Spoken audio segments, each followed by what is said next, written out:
The master Oswaldo Baptista Fadda, from Rio de Janeiro, born on January 8, 1920, in the suburb of Rio de Janeiro in the neighborhood of Bento Ribeiro, of Italian descent, son of João Baptista Fadda and Adelina Josefina Batista Fadda. Master Fadda had brothers Umberto Fadda and Guilherme Fadda.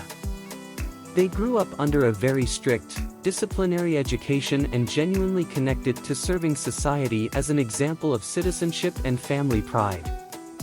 We highlight that Fadda's father, Mr. João Baptista, acted as a local public security officer in the Bento Ribeiro region. He was a surveillance police officer who took care of the well-being of all residents and visitors to the neighborhood.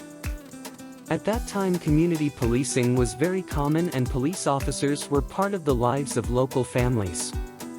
Due to this inheritance, the whole family was very dear, and Oswaldo Fadda and his brothers stood out for reflecting the characteristics of their father, as they were generous men and known for being attentive, modest, solidary and communicative.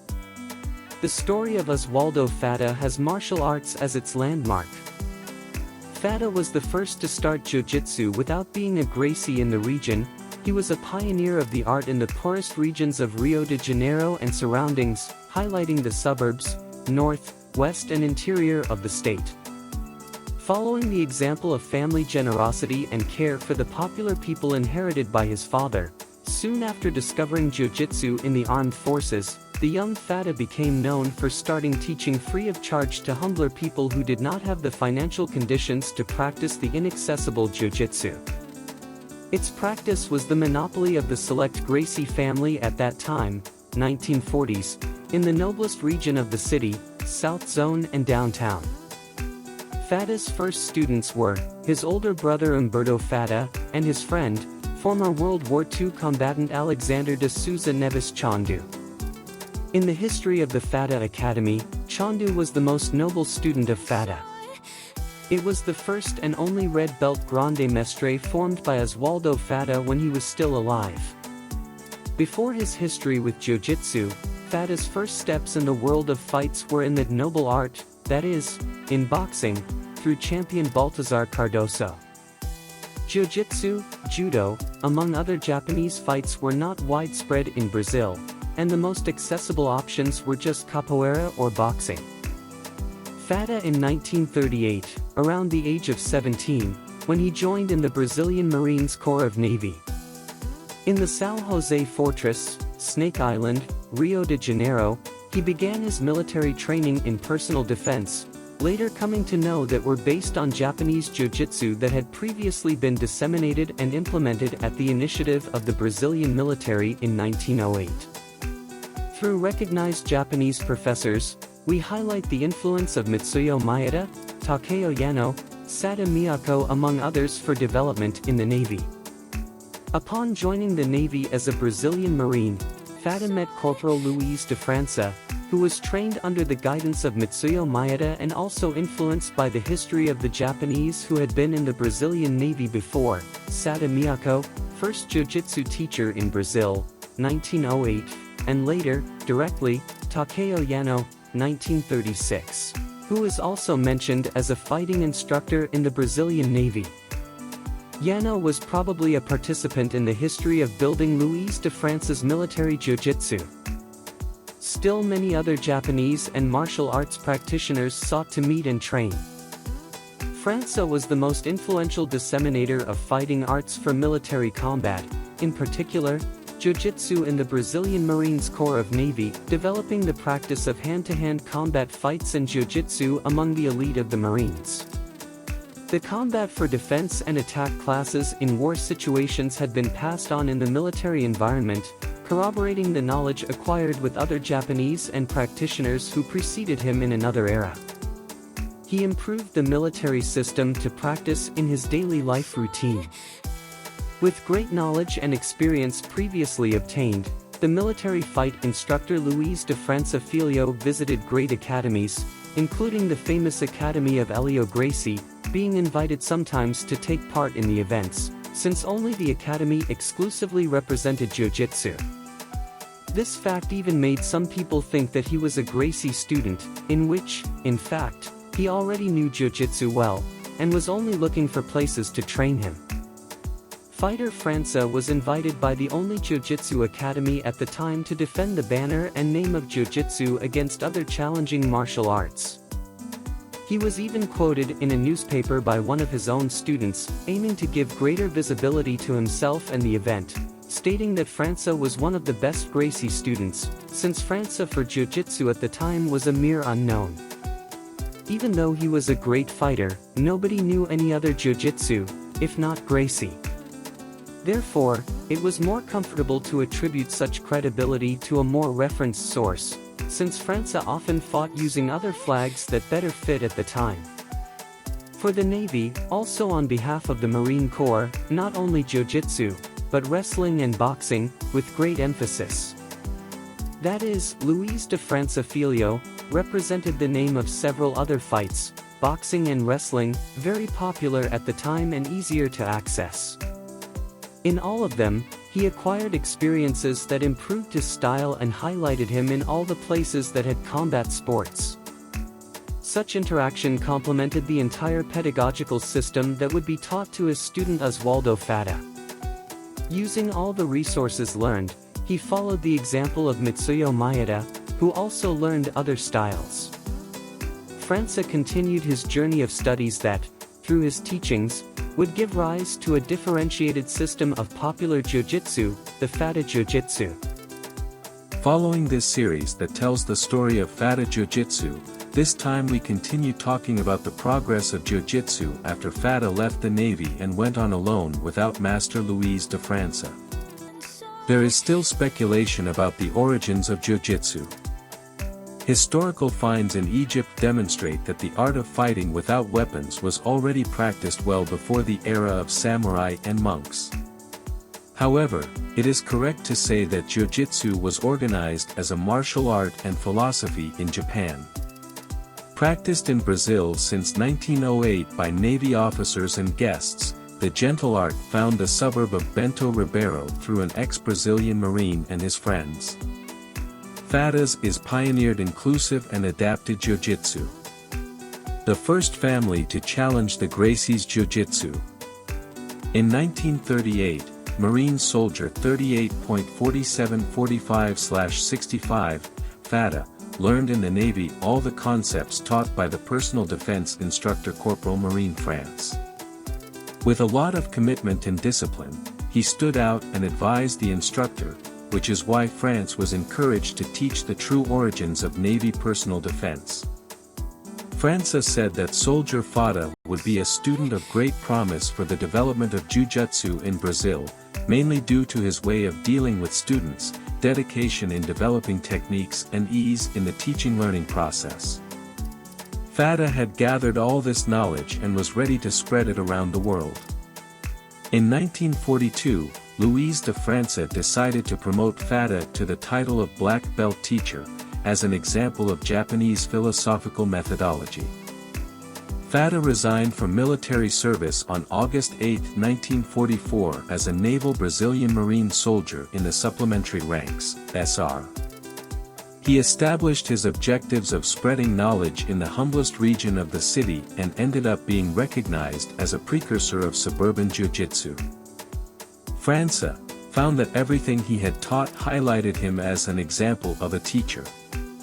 Around 1947, Oswaldo Fadda, after giving classes sporadically in clubs, schools, and also in the army through the support of his brother Umberto, who was in the army, received the initiative from his student and friend Chandu, who offered his home to start the classes, Papari Street N² 126. But actually opened his academy at João Vicente Street at N² 1.155 and later, 1.191, Bento Ribeiro. Also other addresses that were the base of Fadda in the many storms that occurred. On January 27, 1950, the Bento Ribeiro Fadda Academy was founded, where the academy introduced Jiu-Jitsu to this region, and it still exists today. His classes were open to all young people, children and adolescents who were interested, including people with physical disabilities or other health problems that distanced this public from physical activities, much less fighting sports. Classes had a social aim, and payment was strict discipline to be obeyed, respect for parents and continuity in studies. The Fadda Academy became a great reference in the region, not because of the Jiu-Jitsu martial art, but because it served as a model and educational support, a socio-humanitarian so lacking at the time, because Fadda knew that Jiu-Jitsu would help the most humble people. As Jiu-Jitsu was still not well known as a martial art in sports practice, Oswaldo Fadda, together with his students and teachers, traveled, and did several demonstrations of fights and acrobatics. He did not choose places where he could put his mats, he would be there, and even often without tatami mats, on the hard floor itself. Oswaldo Fadda's troupe captivated new fans and surprised everyone, of all ages and cultures. Fadda performed everywhere, inland cities, slums, public squares, beaches, hills, circuses, churchyards and clubs, aiming at the wide expansion of her practice as possible for everyone. A true show of skills available to anyone who was willing.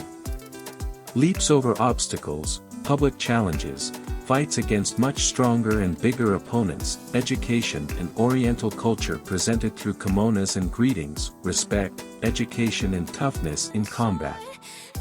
A paradox that made Fadda Jiu-Jitsu a benchmark for parents to educate their children. Fadda was so dedicated that he made his students kimonos with fabrics from wheat flour bags that were discarded from the bakery that was located below the Bento Ribeiro Academy. Always friendly and generous, he even taught the disabled, often criticized. Juventino de Paula, known as Spider, who had physical problems, and Lou Rival, called Torped for not having both legs, were great examples of the effectiveness of the ferry system in the development of fights, as well as in the process of social inclusion, since at that time no one set out to teach excluded and handicapped people. Representing Jiu-Jitsu Fadda, Torped and Spider, among others, followed Fadda everywhere. They challenged fighters to beat them. Many matches took place, mainly Torped who won matches against able-bodied and non-disabled fighters. Fadda believed that Jiu-Jitsu was a way to help heal everyone's physical and emotional health. This process of social inclusion of poor and disabled people was a paradox for the culture of the time, since Jiu-Jitsu was an expensive sport and only practiced by the elite of society. Introducing this public Fadda was a pioneer in the adaptation and insertion of the physically disabled in the context of martial art. He also devoted all his enthusiasm to encouraging his students to become outstanding soldiers, such as paratroopers or Brazilian Marines, the special elite of the Brazilian Armed Forces. In the history of Fadda Academy, it can be noted that most of its disciples followed this professional trajectory. To this day, the profile of students and conduct at the academy reflect this military memory. In 1965 Fadda took to television, through the Captain Hurricane show, the fights and challenges for everyone who didn't know Jiu-Jitsu. The program was on the recently inaugurated Globo Channel TV, and as part of the ferry attractions, it performed live challenges. His nephew and pupil Hélio Fadda, only the age of 17, had many fights, especially with Marines from the Brazilian Navy who always showed up for the challenge. The Marines did not have a flag, but they were fully aware that their attributes as fighters were efficient and effective, thus justifying the roots of the military jiu-jitsu of the Navy preceded by Sada Miyako, Takeo Yano, Luiz de França, and all the influence of Mitsuyo Maeda in the presentation and introduction of jiu-jitsu throughout Brazil. Bento Ribeiro's Fadda Academy became the temple of suburban jiu-jitsu, a place that accepted anyone who was willing to become a different person. As humble as the academy and its audience were, Fadda's jiu-jitsu was widespread. To this day, social projects are the greatest reference for Fadda practitioners. A way of repaying the master's gesture of solidarity, this is repeated continuously. All ferries have in their roots a history of overcoming and altruism, examples of life in real life. Currently, hundreds of academies of the Fairy lineage are spread throughout Brazil and the world with their indelible mark, education, discipline and respect, the basis of martial arts. The Fadda de Bento Ribeiro Academy, located at João Vicente 1191 Street, is still open, with 9th degree red belt master Hélio Fadda as its main representative, as an example of the continuity of all the efforts of his predecessors. Fadda against Gracies. Long before the foundation of Bento Ribeiro's Academia Fadda, and also before Master Fadda himself started Jiu-Jitsu, this was already widely developed by the brothers Carlos and Helio Gracies with their academy in the central and noble region of the city. Luiz de França had already introduced Fadda to Gracies as a Jiu-Jitsu reference that he could have outside the military environment. Fadda already cultivated deep admiration for the Gracies family, in particular, the great master champion Helio Gracies, who raised the flag of Jiu-Jitsu in the challenges he performed against other fighting systems. Helio Gracies and his brothers beat everyone who came up against their unbeatable Jiu-Jitsu taught to Carlos by Maeda, among other teachers. The Gracies Academy insisted on keeping clear the difference between Judo, which, introduced as a sport, was very widespread. Judo, brought by the Japanese, preceded the Jiu-Jitsu that Carlos had trained and learned, as it was precisely for dissemination in Brazil, by the seal of Jiu-Jitsu master Jigoro Kano, that the Japanese presented themselves, in order to teach the so-called system of Jiu-Jitsu from Kano, name that preceded and would be recognized in the future as Judo. Fadda mirrored the way the Gracies promoted Jiu-Jitsu, with challenges and victories against other martial arts. But he realized that the path to be traced was another, since his pedagogical methodology and ways of disseminating his work to other fighting styles was a remarkable choice of words and gestures of cordiality and respect, a reflection of his family teachings left by his father Juan Batista and the sublime philosophical concepts left by Luiz de França in the Navy. Fadda, without advertising and investment resources, believed that the main form of dissemination would be the results obtained by his students. The Jiu-Jitsu learned from Luiz de França had a different performance bias and very similar to its fundamental and Eastern philosophical origins, focused on discipline, spirit of citizenship, physical and mental health of its practitioners, as well as a result, an effective defense system, and attack for combats of a military nature. A Jiu-Jitsu very close to the original presented by the Japanese military Sada Miyako and Kakirara in the Navy of 1908. Integrity, courage, compassion, respect, honesty, honor, and loyalty. Fadda was motivated to develop the learned method, and from the foundation of Bento Ribeiro Fadda Academy, on January 27, 1950, he began to present his Jiu-Jitsu system to the public. Fadda made art reach the more humble segments of society that did not have access to knowledge and also presented a different view of art to others. Because many people did not realize that Jiu-Jitsu was much more than a combat fight, finding Jiu-Jitsu violent and not suitable for other purposes. In presentations and combats against other martial arts, it was noticed that both styles of Jiu-Jitsu, Fadda and Gracies, had their origins in the same Jiu-Jitsu taught by the Japanese, but grew up in different regions, times, and conditions. Each one with a performance that characterized them distinctly, but still, in a general context, basically the same.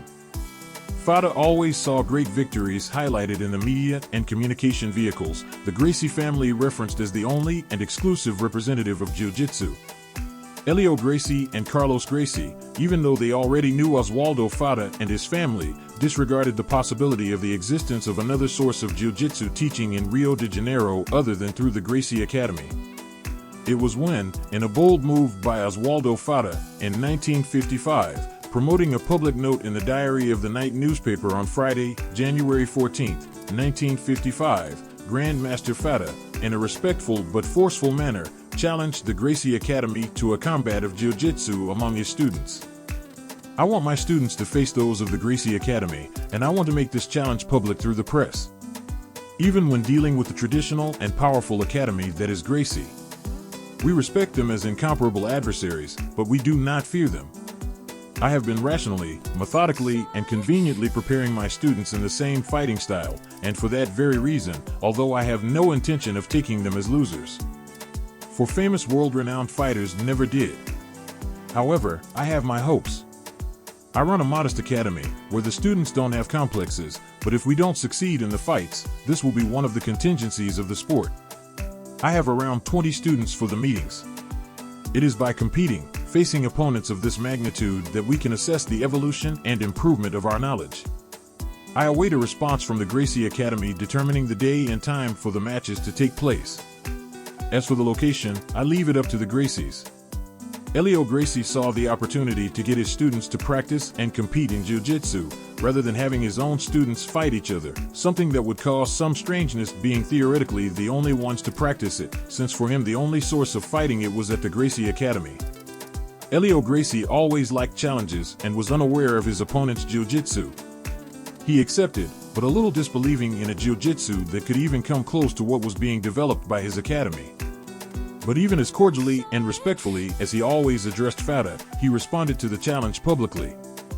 To be honest, I was impressed with the gentlemanly and sporty way in which we were challenged.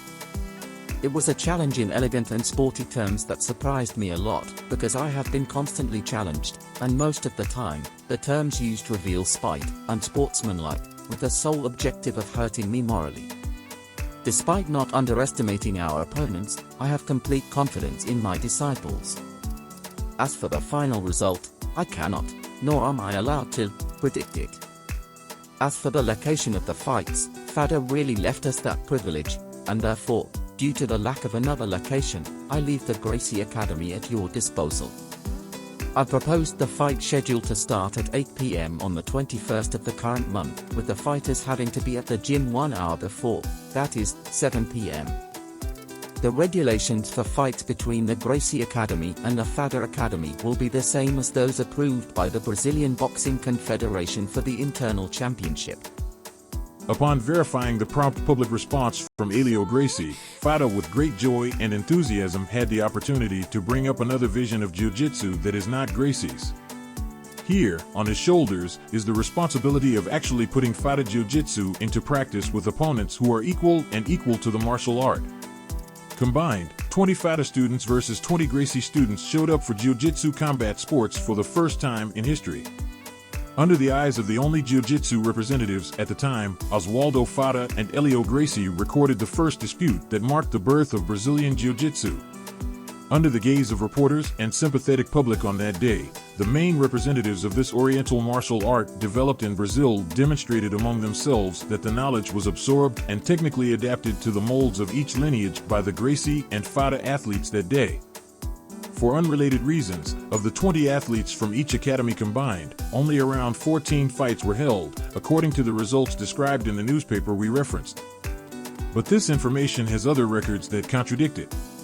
However, that doesn't matter. The fact is that the challenge was a milestone for Jiu-Jitsu, as Gracie would never have imagined even drawing a fight, much less losing. The result of the Gracie Academy's 7 wins was published in the newspaper. Faced with such an unexpected situation, the entire audience, and especially the great champion Helio Gracie, was surprised by the feats of their opponents. The Fadda Academy had won 4 draws, something unusual in Gracie's history, and the unimaginable feat of 3 wins over the unbeatable Gracie from the phenomenal and powerful academy on Rio Branco Avenue. He accompanied and directed the technical part of the event, Fadda himself as a judge and the great champion Jorge Gracie, brother of Helio Gracie. Jorge worked as a timekeeper. The press that accompanied the event recorded the result, according to its vision of the event, formally publishing the article in the Diary of the Night on Monday, January 24, 1955, note from the newspaper. Gracie Academy victorious. In 14 fights, Gracie students won 7, drew 4, and lost 3. On the night of January 21, 1955, the challenge fights that Oswaldo Fadda launched to the Gracie took place. They came to the beautiful ring at the Gracie Academy to witness the matches that were fought between students from the Gracie and Fadda academies, a large crowd that literally filled its facilities. Exactly at 8 p.m. the night began, with the first fight taking place that ended in the victory of the Gracie student. It was a fight won with great class by the local representative that gave the initial impression that the other fights would have the same outcome. However, to the surprise of the majority of the fans, who were in favor of the students of the academy on Rio Branco Avenue, Fadda's pupils prevailed in the second fight, still winning the third and the fourth.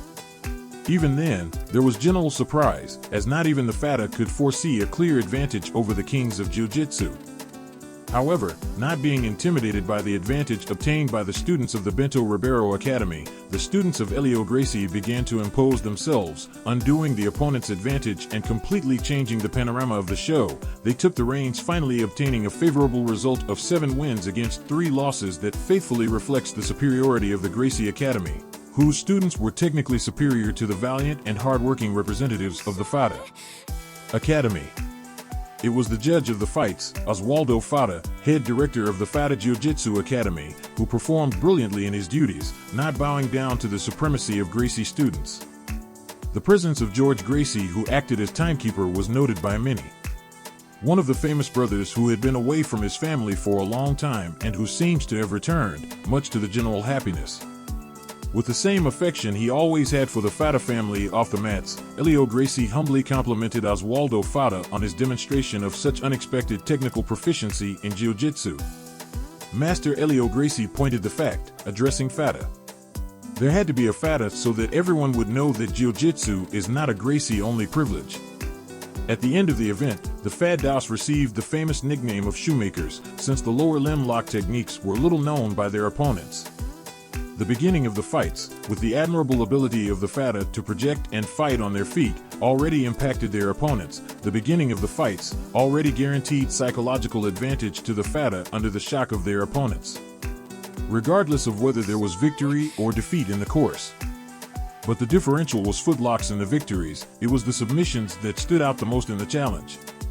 The culmination of the event was when Rose Guimaraes from the Fadda Academy left Leonidas, one of the Gracie students, completely unconscious after a strangulation executed in such a smooth and discreet way that few could perceive the effectiveness and result of the action. Coup. The Faddas shoemakers left their mark. As fate would have it, one of Fadda's athletes called Adherbal Baptista actually worked as a professional shoemaker. After that day, Adherbal started to use as a reference in competitions, in addition to the Fadda Jiu-Jitsu flag, the Professional Shoemakers Association, a union that Adherbal was part of. This was a way to highlight her humble origins, but proud of all the content of her differentiated Jiu-Jitsu. After this event, footlock techniques were banned from competition for many years due to historical precedent. They were rejected for a long time in training and academies by coaches and students, who attributed to them the adjectives of rudeness techniques and of suburban fighters. In the Faddas and Gracie challenge, the final result notoriously favored the recognition of the previously unknown Faddas, even though the victory could technically go to Gracie.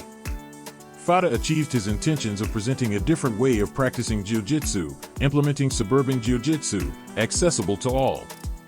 But at the end of it all, mainly demonstrating that Jiu-Jitsu also had other representations, not just and exclusively the Gracie Academy. The death of Japanese Jiu-Jitsu. Just like Matsuhiro, emperor of the Meiji Age, Japanese Jiu-Jitsu, the heritage of the samurai, ended for good. On the night of 1955, marked by the Fadda and Gracie challenge, the Brazilian samurais honored their masters and did not bow to Jigoro Kano's judo, nor any other fighting style. The Jiu-Jitsu practiced in Brazil was the last remnant of Jiu-Jitsu from Japan itself, which, with great luck, was taught to us by the original Jiu-Jitsu teachers here in Brazil. If we are going to give the real understanding, not even the Japanese cultivated their own Jiu-Jitsu anymore. They fragmented the martial art into hundreds of styles that mischaracterized it from its roots. Kano's Jiu-Jitsu was the main substitute for such a move. The teachings of Maeda, Satake, Yano, Amori, Miyako, Nagashima, among others, had come to an end.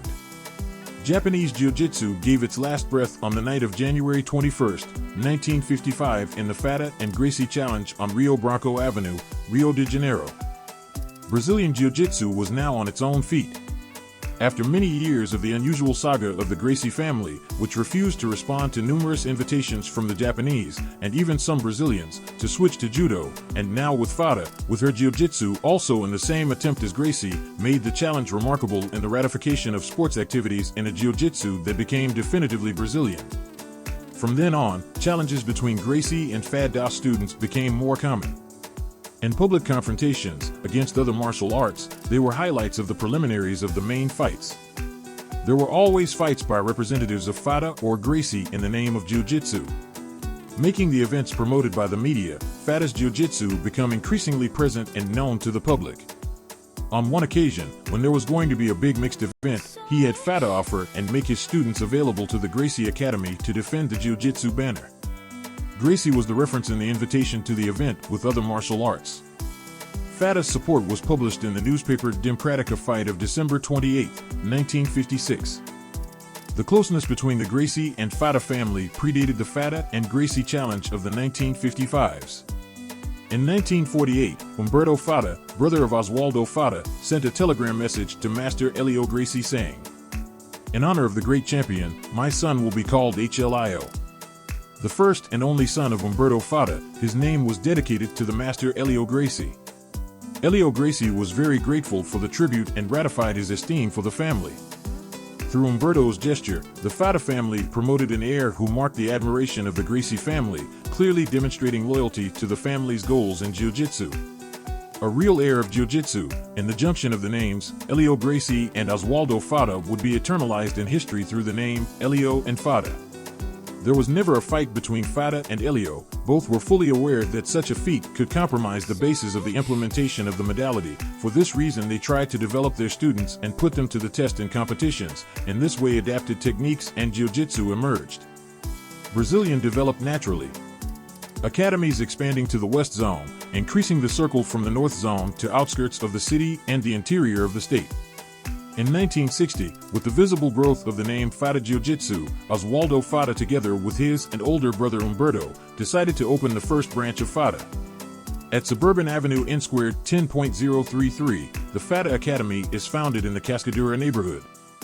Both academies developed their social work, but with the vision of expanding and disseminating sports Jiu-Jitsu. Umberto Fadda, a veteran of the military service, having reached the rank of captain, used all the resources saved from his retirement to invest in his brother Oswaldo's dreams, because what Umberto really wanted to do was open a record store. But Fadda convinced him otherwise, inducing Umberto to safeguard the future of the Fadda Jiu-Jitsu system. Little Hélio Fadda, who was everyone's hope for the continuity of the work carried out within Jiu-Jitsu. The Fadda branch in Cascadura was already preparing the future of the lineage through the genetic representative, Little Hélio Fadda, whose name already demonstrated an interest in perpetuating the history of the Fadda family, just as it was in the Gracie family. Helio Gracie and Oswaldo Fadda dedicated themselves to the development of the sport, studying movements and improving them. In competitions, they consolidated the newly born Brazilian Jiu-Jitsu for sports practice. Jiu-Jitsu was therefore going through a structuring phase. Extending its roots to the most diverse points, Gracie was no longer alone, and in this way the sport gained a greater radius of action. Brazilian Jiu-Jitsu already had several academies spread across Rio de Janeiro, and needed to create its own regulatory entity. That's because at that time there were no specific regulatory bodies for Jiu-Jitsu, and all athletes and academies signed up with the Boxing Federation as a way of at least being registered with some similar entity. Fadda Academy has always been present at the most important events in the construction of art, along with many of its students and representatives of the Gracie family. They decided to continue their independence, seeking to meet the objectives of legal sporting recognition of the martial art Jiu-Jitsu. From 1963, Fadda and Gracie were fundamental pillars for the creation of the Jiu-Jitsu Federation of the state of Guanabara, the first sport entity founded aimed objectively at meeting the needs of regulating the sport. Helio Gracie was its first president, and supported by other influential figures in local society, he achieved official recognition. The federation that would be constituted took its first steps, making the regulations and graduation systems, being really founded around 1967. It focused on sports competitions as a marketing strategy carried out by Suburban Jiu-Jitsu Association. This one, commanded by Fadda, but with the personal and direct presence of Helio Gracie. The 1970s were the most important for this dissemination. Already in the 1980s, Jiu-Jitsu was widespread. But the peak was the 1990s, which we will discuss shortly. Rio de Janeiro, in the 1960s, was still the capital of Brazil, and in the transition from the capital, Oswaldo Fadda and Helio Gracie reorganized Jiu-Jitsu to found FJJ Rio, Jiu-Jitsu Federation of the state of Rio de Janeiro, originated from the Federation of Guanabara.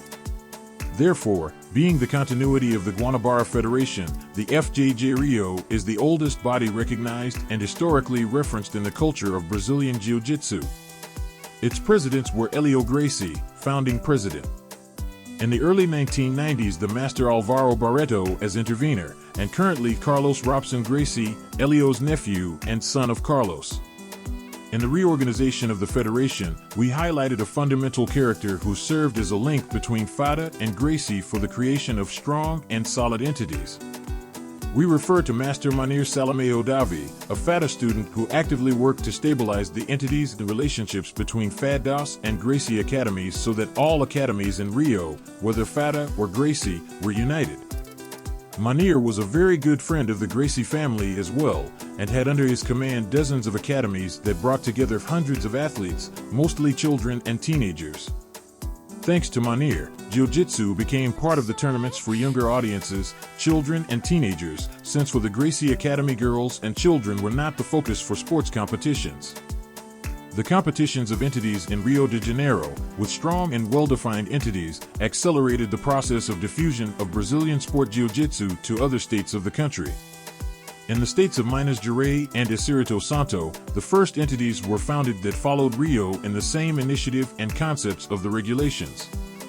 From 1980 onwards, in addition to FJJ Rio and Rio de Janeiro, in 1982 the Niterói Jiu-Jitsu Linge, current Jiu-Jitsu Federation of the state of Rio de Janeiro, FRJJI, led and organized by phenomenal couple Silvio Pereira and Aunt Marlene, affectionate way of calling it because so many of us held it. Both great admins and renowned physical education professionals saw in Jiu-Jitsu a good opportunity to put into effective practice their academic concepts and administrative management of the sport as a more elaborate organizational tool. Silvio helped a lot in drafting the statutes and legality of what would become the Brazilian Confederation in the future. With the support of all the academies in Rio de Janeiro, Minas Gerais and Espírito Santo, and later São Paulo with their respective federations, he made Jiu-Jitsu grow by leaps and bounds. The disputes between them collaborated with the first interstate organized championships that would focus on the Brazilian. All these efforts would provide the basis and strength to create a confederative Jiu-Jitsu entity in Rio de Janeiro and federations in many other states and future international. Throughout this path, the gesture of respect and friendship of these two segments is reflected until today, through the members of both lineages. We quote with great reverence the great Gama Filho University, which with its popular way of giving academic and intellectual support to all sportsmen, sheltered dozens of Gracie and Fadda students, all together in the same intent. Gama Filho, the base of the renowned GF Team Grappling Fight Team. The GF team is commanded by one of the noblest and best students of the renowned Master Manir Salameo de Fadda. We are talking about Julio Cesar Pereira, Master Julio Cesar, who, together with his renowned teachers, is responsible for the most recognized and famous of Fadda origin around the world. The GF team, important in preparation of national and international academies entities. His team is always in evidence wherever Brazilian Jiu-Jitsu is presented. In the early 1990s, the strength of the Jiu-Jitsu federative entities was full. The great milestone that propelled this worldwide recognition were the consecutive victories of Royce Gracie, who in the UFC Ultimate Fight Championship, an event created in the United States by Grandmaster Rorion Gracie, son of Helio Gracie. Now the world knew about Jiu-Jitsu coming from Brazil through the glorious Gracie family. Really, maybe if it weren't for the Gracie, the world wouldn't know about our Jiu-Jitsu, nor the Fadda family. The Jiu-Jitsu Federation of the state of Rio de Janeiro was further boosted by Royce's accomplishments in the UFC with a view to stabilizing the conduct of the sport. Foreseeing the inevitable success of Jiu-Jitsu, FJJ Rio, a year before Royce's feats, had already promoted a major graduation event and belt recognition. At this event, already at a certain age, Fadda was highlighted along with Helio Gracie due to the great importance and historical achievements in the implementation of Brazilian Jiu-Jitsu. Oswaldo Fadda, our Grand Master, was the only non-Gracie, along with the Gracie members and Gracie founding brothers, who received the title of Grand Master Red Belt 9th degree when such title was created, truly demonstrating that Fadda and Gracie had different roots of the same Jiu-Jitsu. Helio Gracie and the other graduates recognized Fadda's achievements, and because he was not a Gracie, the possibility of not being a graduate crossed Fadda's mind. But in the case of Fadda, Helio could not leave him out of such a noble position, demonstrating to the world once again that Jiu-Jitsu was not exclusive to the Gracie. There are many Fadda descendants in Brazil and in the world, but Bento Ribeiro's Fadda Academy is the story physically described in the foundation of Brazilian Jiu-Jitsu. The Brazilian Jiu-Jitsu Fadda Temple is located in this place, serving as a base for studies and meetings for all practitioners of the lineage and also for many other segments that, along with Jiu-Jitsu, find their references. Among many Faddas in history, there is recorded in the grade of Grandmaster, 9th grade red belt, a single living genetic descendant of this era. A student who was born at the Fadda Academy and received directly from the Grandmasters Oswaldo Fadda, Humberto Fadda, and Chandu, all of his Jiu-Jitsu teachings since his childhood. We reference the Grandmaster Hélio Fadda, the same little Helio we talked about earlier on whom our entire history was based. Hélio Fadda, name that honors the two families of Brazilian Jiu-Jitsu, as mentioned above, he was directly responsible for continuing the story of his father and uncle. Soon, still young, he was at the side of his uncle in the most important conquests for the dissemination of Fadda's Jiu-Jitsu. He represented Fadda in the countless fights on the Captain Hurricane show on Globo Channel TV, among other public challenges, including against members of the famous family of Valdemar Santana. Hélio Fadda received Oswaldo Fadda's incentive to study at the university, attending the Higher School of Physical Education. Oswaldo Fadda intended to give greater stability and pedagogical academic projection to his jiu-jitsu system. Oswaldo Fadda directed Hélio Fadda to the academic sports reference of the time, the famous and renowned Gama Filho University, to study physical education. Hélio Fadda, following Oswaldo Fadda in his military projection, served the Brazilian Army as a military paratrooper. The paratroopers, the elite of the military fighters, as well as Marines in the Navy of Brazil. As we highlighted in previous chapters about Oswaldo Fadda's incentives in the military career, Fadda understood that discipline and hierarchy were also the foundations of his jiu-jitsu, and he directed young people as a way of continuing his patriotic and disciplinary teachings. Master Hélio Fadda is extremely active in jiu-jitsu, one of the few masters who has graduated and is recognized in all federations and confederations as Grand Master of Jiu-Jitsu Red Belt 9th degree. Hélio Fadda teaches classes and seminars in several academies throughout Brazil, trains, plays, fights with his students, and participates in social events that involve the projection of Jiu-Jitsu Fadda. At Bento Ribeiro Fadda Academy, the photo of Helio Gracies and Oswaldo Fadda at an advanced age, embracing, shoulder to shoulder, wearing their red sashes, is the main highlight in the center of this historic academy. The graphic image of the respect and friendship between Fadda and Gracies is revered by all who know the true origin of Brazilian Jiu-Jitsu. Little Helio, as he is called by all his friends and students, named his son Hélio Fadda, also called Suxo. Suxo is a renowned Jiu-Jitsu black belt teacher. An unusual fact is that Master Hélio Fadda did not promote his son to black belt, but through the Gracie Humeda Academy, due to his great friendship with Royler Gracie, son of Hélio Gracie, he allowed Royler Gracie to grant the title to his son, giving continuity to the entire previous process of esteem, since for Master Hélio Fadda the recognition of the Gracie family was as important as his own name.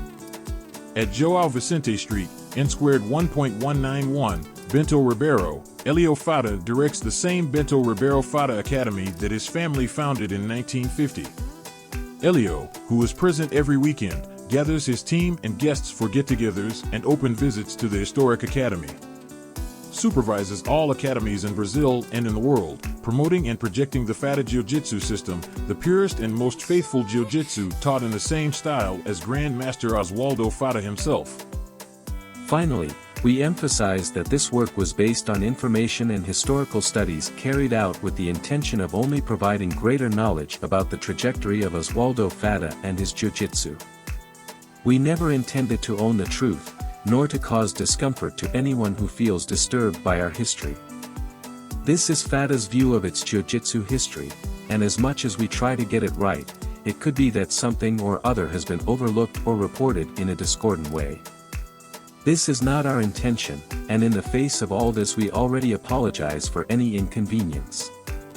We finish this work certain of the mission accomplished and of the real intentions of all the members of the faithful and historic Academy of Bento Ribeiro. On behalf of the Grand Master Hélio Fadda, we thank all those who were with us until the end of this humble work.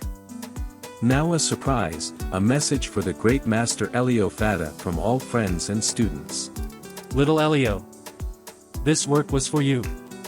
Friend, master, brother. We appreciate the opportunity you gave us to tell your story and your jiu-jitsu. May God give you good health to put up with us. You are a living example of humility and kindness, a man who leaves his story recorded through our lives.